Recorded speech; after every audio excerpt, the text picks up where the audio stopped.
MI news TV, हर खबर सबसे पहले।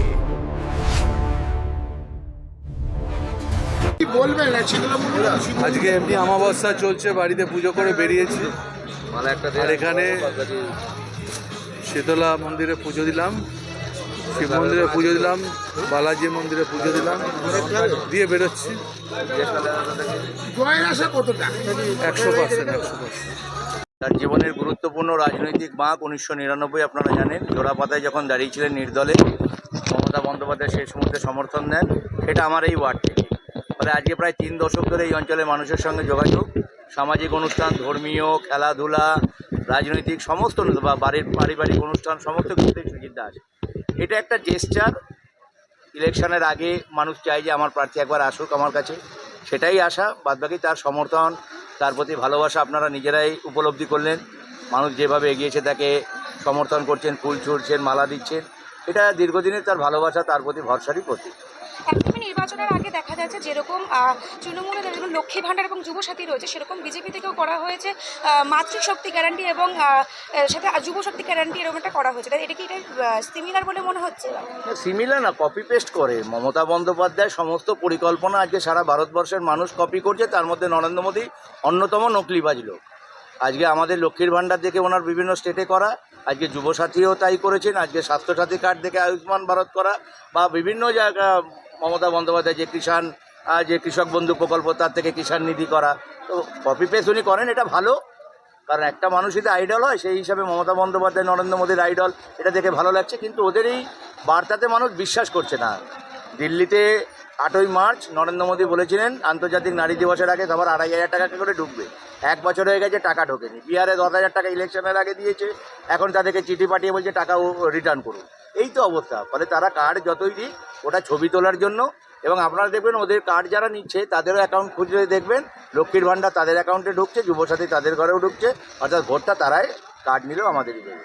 আজকে সুজিতদাকে নিয়ে আপনি দক্ষিণদারি অনেক অঞ্চল ঘুরে 8 জন মিলে কোয়ার্টার শেষ করলেন। মানুষ কখন আসবে সুজিতদা সেই আশায় দাঁড়িয়ে আছে, মিষ্টি নিয়ে, ফুল নিয়ে, মালা নিয়ে। আজকে কি তা প্রমাণ করে সেটাই? একদম। আমি তো বললাম 3 দশক ধরে আজকে এই যেখানে আমরা আজকে বসে আছি, বার্ড লাইন কোয়ার্টার, একটা বার্ড কোম্পানি ছিল, সিপিএম বন্ধ করে দিয়েছে। শুধু ওই 2 ফুট বাই 2 ফুটে লাল শালু জ্বলিয়ে করছে, দিচ্ছি না, দেবো না, ভেঙে দাও, গুড়িয়ে দাও করে একটার পর একটা ইন্ডাস্ট্রি এই অঞ্চলে বন্ধ করে দিয়েছে। সেই কোয়ার্টারে যে মানুষগুলো বসবাস করতো, সিপিএম দীর্ঘদিন ধরে ছিল, পৌরসভা তাদের হাতে ছিল, তাদের কাউন্সিলররা ছিলেন। তাদেরকে যখন বলা হতো, তারা বলতো কোম্পানির জায়গা করা যাবে না। আজকে আমরা এখানে ম্যাস্টিক রাস্তা করেছি, ঢালাই রাস্তা করেছি, উজ্জ্বল আলো লাগিয়েছি, সামনেই আপনার পরিশুদ্ধ পানীয় জলের ট্যাঙ্ক লাগিয়েছি, সমস্ত কিছু। এখানে কারেন্ট ছিল না, সেই কারেন্ট পর্যন্ত সুজিতদা ঢুকিয়েছে। উন্নয়ন যদি করার ইচ্ছা থাকে সেটা করা যায়, আর তারই নিদর্শন সুজিত বোস, তারই নিদর্শন এই ভালোবাসা। যেখানে এসআইআর হচ্ছে 26 নির্বাচনের সবথেকে বড় গুরুত্বপূর্ণ সমস্যা, সেখানে দাঁড়িয়ে গতকাল মুখ্যমন্ত্রী বলেছেন যে ট্রাইব্যুনালে যারা অ্যাপ্লাই করছেন তারাও ভোট দিতে পারবে। এটা কি তাহলে মার্জিন বাড়াতে চলেছে এবার ভোট সংখ্যা? দেখুন, চতুর্থবারের জন্য মমতা বন্দ্যোপাধ্যায় সরকার গড়াটা একেবারে নিশ্চিত হয়ে রয়েছে। মানুষ অধীর আগ্রহে অপেক্ষা করছে। কোনো ইস্যুই ছিল না, শুধুমাত্র একটা ক্যালকুলেশন করে 70 লক্ষ ডিফারেন্স, সেটাকে মুছে দিতে হবে, তাহলে জিতে যাবো। এই ক্যালকুলেশন করে এসআইআরের মাধ্যমে যেভাবে বাংলার মানুষকে হ্যারাস করলো, আজকে সুপ্রিম কোর্ট আমাদের পাশে দাঁড়িয়েছে, তাদেরকে ধন্যবাদ। মমতা বন্দ্যোপাধ্যায় এই লড়াই ভারতবর্ষের ইতিহাসে একটা নজির সৃষ্টি করবে। এবং তার ফলে আজকে যারা ট্রাইব্যুনালে গেছে, আমরা কত মানুষকে যে সহযোগিতা করেছি, আজকে বাংলার মানুষ দেখেছে প্রথম দিন থেকে কারা দাঁড়িয়ে আছে। আমরা এসআইআরের বিরোধিতা যেমন করেছি, যে সঠিক পদ্ধতিতে একটা টাইম নিয়ে হোক, মানুষকে সময় দেওয়া হোক। এই সমস্ত আমাদের যে অঞ্চলগুলো আপনারা ঘুরলেন, উদ্বাস্তু অধ্যুষিত অঞ্চল, 70-এর দশক 80-র দশকে বহু মানুষ এই অঞ্চলে এসছে।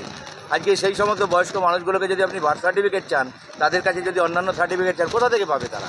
অথচ দিনের পর দিন তারা ভোট দিয়েছে। 95-এ যেদিন ভোটার কার্ড ইস্যু হয়, সেদিনকার কার্ড আছে, 2001-এ ভোট দিয়েছে, অথচ তাদের নাম কেটে দিয়েছে। 2002-এ নাম থাকলে ম্যাপিং হয়ে গেলে নাম বাদ যাবে না। বহু মানুষের 2002-এ নাম আছে।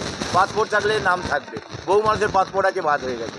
বাবা মার নাম আছে, ছেলে মেয়ে অবৈধ, ছেলে মেয়ের নাম আছে, বাবা মা বাংলাদেশ। এরকম একটা অদ্ভুত সৃষ্টি মমতা বন্দ্যোপাধ্যায় এবং অবশ্যই অভিষেক বন্দ্যোপাধ্যায়, যারা লড়াই করেছেন, তৃণমূল কংগ্রেস লড়াই করেছেন। সুপ্রিম কোর্টকে আমরা ধন্যবাদ জানাচ্ছি এই ঐতিহাসিক রায়ের জন্য। আজকে তারাও বুঝতে পারছে, সুপ্রিম কোর্টও বুঝতে পারছে যে এটা ঠিক হয়নি, এইভাবে হতে পারে না। আজকে তারা প্রশ্ন করেছে যে আজকে 13টা স্টেটে এসআইআর হচ্ছে, 12টা স্টেটে লজিক্যাল ডিসক্রিপেন্সি বলে কী জিনিস কেউ জানে না, আজকে পশ্চিমবঙ্গে করা হয়েছে। এর জন্য নির্বাচন কমিশন দায়ী। এবং যতই তারা এই ধরনের জিনিস করুক, সুপ্রিম কোর্ট আছে। দেখুন, ধর্মের কল বাতাসে নাড়ে। আমি বলি মর্নিং থ্রোজ দ্য ডে। এই যে জয়যাত্রাটা শুরু হলো সুপ্রিম কোর্টের এই বিচারের মাধ্যমে, এটা শেষ হবে 4 মে ব্যালট বক্সে।